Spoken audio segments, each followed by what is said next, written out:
On Saturday, Glenn Youngkin became the first Virginia Republican since 2009 to assume statewide office, vowing at his swearing-in ceremony to restore Virginians' trust in government.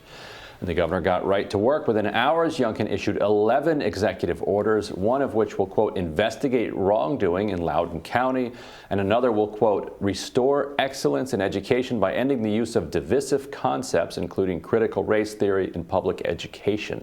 The new governor is already hitting back at critics of his administration. Here he is defending his CRT ban on Fox News Sunday. We're not going to teach our children to view everything through a lens of race. Yes, we will teach all history, the good and the bad, because we can't know where we're going unless we know where we have come from.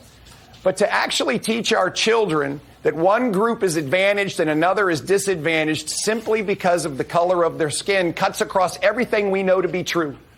And the immortal words of Dr. Martin Luther King ring in our ears that we must judge one another by the content of our character and not the color of our skin. But this is what will be the founding principle of our executive order and what we're going to do in Virginia schools. Here to weigh in is our Team Rising panel. Julia Manchester is a political reporter at The Hill, and Philip Wegman is a White House reporter for Real Clear Politics. Welcome to you both. Thank you. Good morning.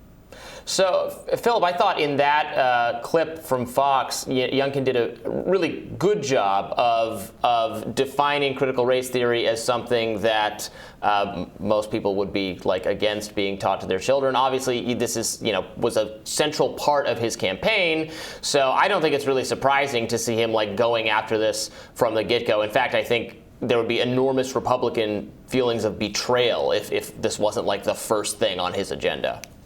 And we'll see how it turns out. We'll see what happens with how the executive order is actually executed in terms of what changes in classrooms. But if you rewind the clock and you look at Virginia, this governor's race, it started out as a referendum sort of on whether or not a populist Republican could win with a populist message that was similar to Donald Trump's, but without all of his baggage. And it ended up being that way to an extent. But the other large macro that we can take away from this is that we saw in Virginia that Democrats wanted to run against Donald Trump. They desperately wanted to. People talk all the time now about how Biden never mentions the former guy. That's nonsense. He name-checked him about a dozen times when he was on the stump for Terry McAuliffe. So did Obama. So did a number of other Democratic luminaries.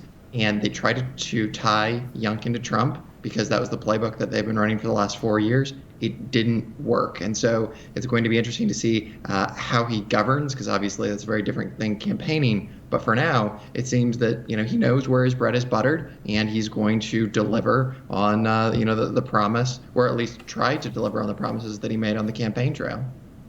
So another executive order that is turning heads is Governor Youngkin's decision to eliminate the mask mandate in Virginia schools. Under the order, parents are given the authority to decide if their child wears a mask. Arlington County Public Schools, however, is disregarding the order. They released this statement saying, APS Virginia will maintain our current mask requirement for students, staff, and visitors. Here's what Governor Youngkin had to say about enforcing the new rule. Well, first of all, we wrote the order specifically to give all of the school systems basically 8 days to get ready, to listen to parents. And the fact that that tweet came out from Arlington County within minutes of my executive order, well, what that tells me is they haven't listened to parents yet. And if there's one thing that hopefully everybody heard in November is it is time to listen to parents. So over the course of this week, I hope they will listen to parents, because we will use every resource within the governor's authority to explore what we can do and will do in order to make sure that parents' rights are protected. So, Julia, it seems like there are kind of conflicting ideas about Democratic control here. On the one hand, there was a statewide election. Mask mandates were part of that election. Glenn Youngkin won that election. On the other hand, schools have typically been something that is more locally controlled, and no party is more associated with the insistence that schools be locally controlled than the Republican Party. And so here in Arlington, if they put it up for a vote, it would be a landslide to keep the mask mandate in place. So how do the politics play out here when you have conflicting democratic values, working against each other? Yeah, it's absolutely a little ironic to see how this has played out. Look, Arlington County is located in Northern Virginia. Northern Virginia, particularly Arlington, is very, very Democratic leaning. And you've seen that a lot of voters in Arlington, a lot of the, some of the restrictions that have been put in place definitely mirror a lot of other Democratic restrictions or Democratic controlled restrictions that have been put in place due to coronavirus. It may not be the same as neighboring Washington, D.C., but it definitely, I wasn't surprised when Arlington County came out with that tweet saying they're going to keep their mask mandate in place. I think it's a little ironic, though, with this idea of local versus state control, because we saw Glenn Youngkin very much campaign on this idea that this should be left up to parents, for example. It wasn't as much the localities, but parents in particular. But Ryan, you make a very good point by saying that parents would likely in Arlington County vote overwhelmingly for something like a mask mandate in their school. So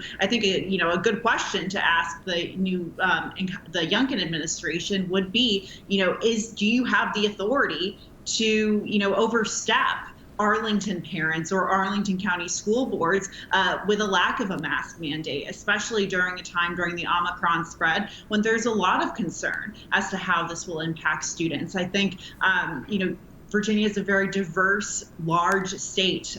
You have rural areas, you have suburban areas, you also have more urban areas. So you're definitely going to get a lot of reaction to what Glenn Youngkin instituted in that executive order.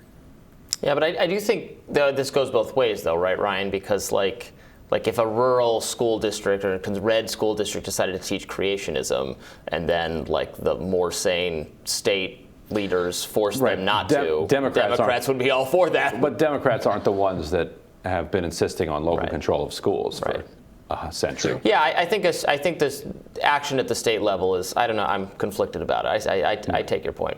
But a recent piece for 538 takes a deep dive into the data from last year's gubernatorial race in Virginia, reaches some key insights into what Democrats and Republicans alike can expect from voters this year and possibly in 2024.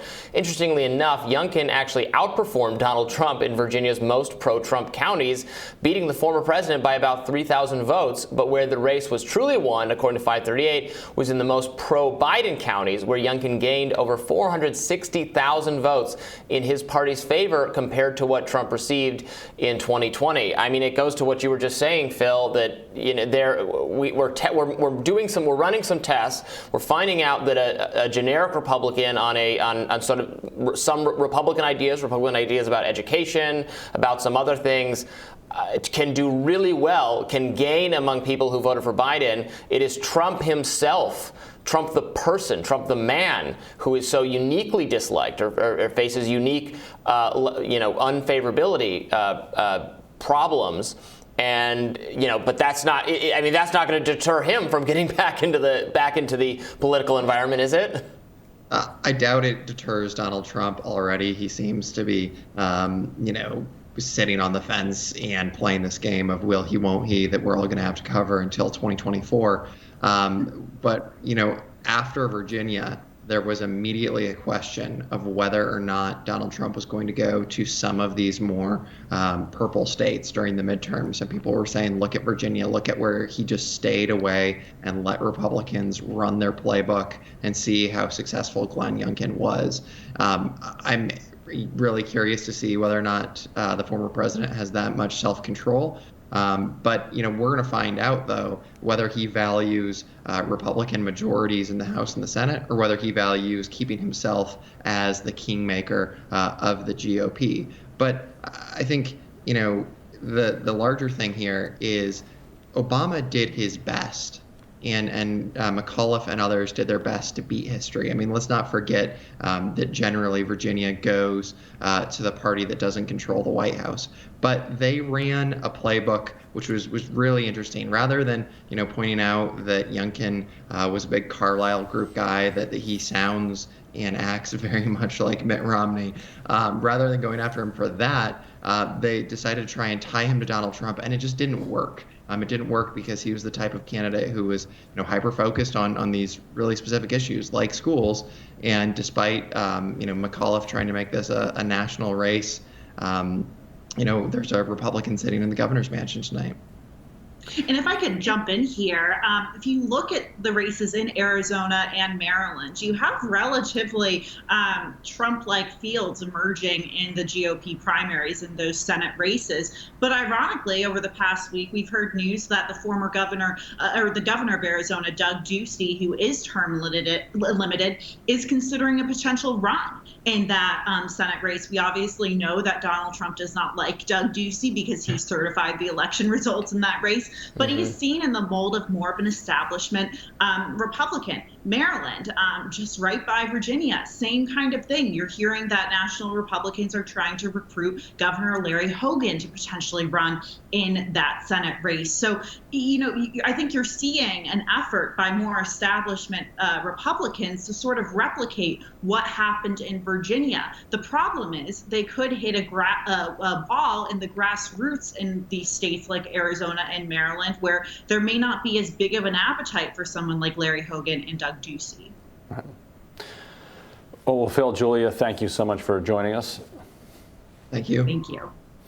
And coming up, Baya Ungar Sargon discusses the Texas synagogue hostage situation that unfolded over the weekend when Rising returns.